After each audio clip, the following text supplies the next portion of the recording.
everyone, Cathy Zielske here. Welcome back to my YouTube channel. When I started scrapbooking back in the early 2000s, I thought the only thing you did with Watermark embossing ink was just to stamp onto cardstock to create a very tone-on-tone light impression of that image. I had no idea that it was used to apply powder to a particular stamped project. I didn't know. And while today I'm all about that embossing life that includes powder, I'm going back to my roots. I'm just going to create some classic watermark backgrounds to create a tone-on-tone look for my card projects. I'm gonna do some other stuff too, but why spoil the surprise? I have to keep some things to the imagination, or is it I have to leave some things to the imagination? My mother used to say that a lot to me when I was in high school, but I think it was more when I was wearing something that revealed too much skin. Kind of like I'm doing right now in this video. I don't think she was talking about craft projects. Mom, it's okay. It's just my skin. Namaste. Stick around for some classic watermarked backgrounds coming up next. This video also appeared over on the Simon Says Stamp YouTube channel, so if you think you've seen it before, you can stop now. But if you haven't, stick with me because I really love this technique for creating tone-on-tone patterns on card panels. It's easy to do, and sometimes you might not have the right ink, and that's where watermark ink is so fantastic for this technique. So let's jump in and take a look at the products I'm using today. I'm going to be using my So Far So Good stamps that I designed for Simon Says Stamp just to create a nice pair of encouraging cards celebrating good news. And there are also coordinating dies that I'll be using to cut out my little stamped and ink blended sentiments. Got 3 Distress Oxides here, really liking this combination right now, including Speckled Egg. That's new to me, just got my hands on that. And I'm going to be using a little embossing powder and, of course, embossing ink for my background. And I'm going to use this cling stamp to create my background. It has this bold, chunky flower pattern. And I'm also going to be using some blender brushes to add on my color. And for cardstock, I'm using some lemon chiffon from Simon Says Stamp and some Neenah Solar White Classic Crest. Let's start making the projects.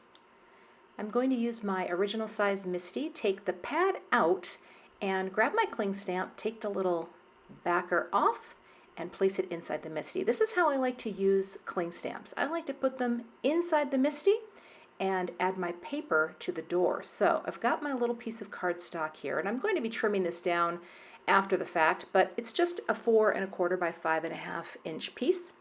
And I'm going to tape this down, little low tack tape on the back, and then I'm going to pick this up with the Misty door. This is just how I like to do the whole background step. I like to press my paper into the stamp and not the reverse. So, Watermark. My pad was really dry, so I had to grab my Simon embossing ink. But the whole point of this video is embossing ink backgrounds.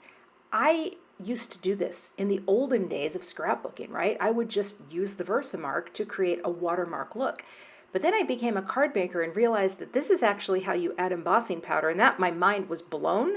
So I thought, I'm going to go back to the old school method of only stamping with the embossing ink to create that watermark look. Because sometimes you want to get that tone-on-tone look, and you might not have the right ink color, like I didn't have a lemon chiffon ink. So by using this embossing ink, it gave me that tone-on-tone look.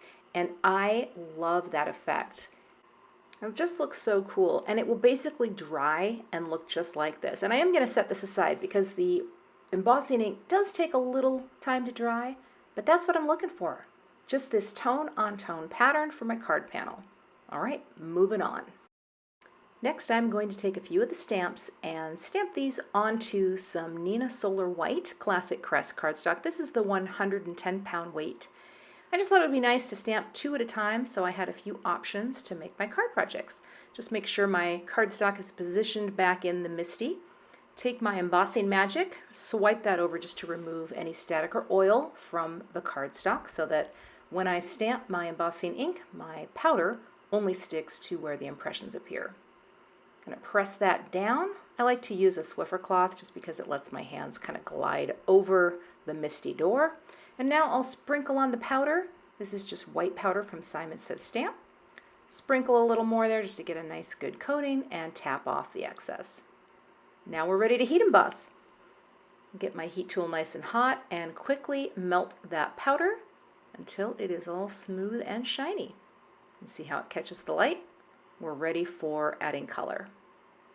I'm cutting these apart just because I like to kind of do just one at a time, and I thought I would start with this little rectangular sentiment. Just going to pick up the ink and I'll start blending it onto the piece. And of course, the white embossed area will resist the ink, and then we will get the reveal of the stamped embossed image. I just really liked these three colors together. Green and yellow sit next to each other on the color wheel, but I sort of interrupted this flow by putting the blue below the yellow. And that's okay.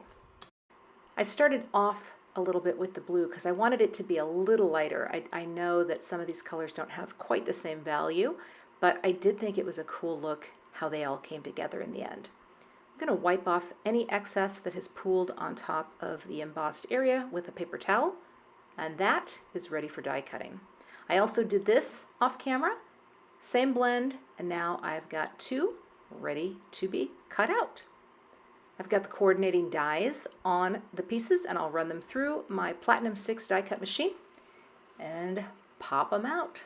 Perfectly cut and ready for cards. I'm going to create my card base for the first card, and this will be a US A2 card that is 4 1/4 inches wide by 5 1/2 inches tall. I like to tape my card bases closed just so they stay flat while I am adhering all of my elements. I went ahead and trimmed my panel down a little bit off camera to be a smaller size, and I'm going to put a piece of fun foam on the back to add dimension. I like to lay down some really sticky tape runner like this tape from Scrapbook Adhesives. It's a really quick way to get that fun foam adhered to a card panel. But then I'll use liquid adhesive on the back of the fun foam. The reason I like to do this is I like to be able to wiggle it a little. So if I don't get it in the right place perfectly the first time, I can kind of wiggle it around, and the liquid glue just gives me a little bit of playtime. And I love that margin of space framing the panel. I'm going to put some foam squares on the back of the blended piece, and I'm going to add a little bit of liquid glue to each of those foam squares. And again, the reason I do that is just so that I can wiggle it a little so it doesn't stick exactly where you put it. I can kind of just wait to press it down until I make sure that it's lined up. I think with simple cards with not a lot going on, having things lined up, that looks good.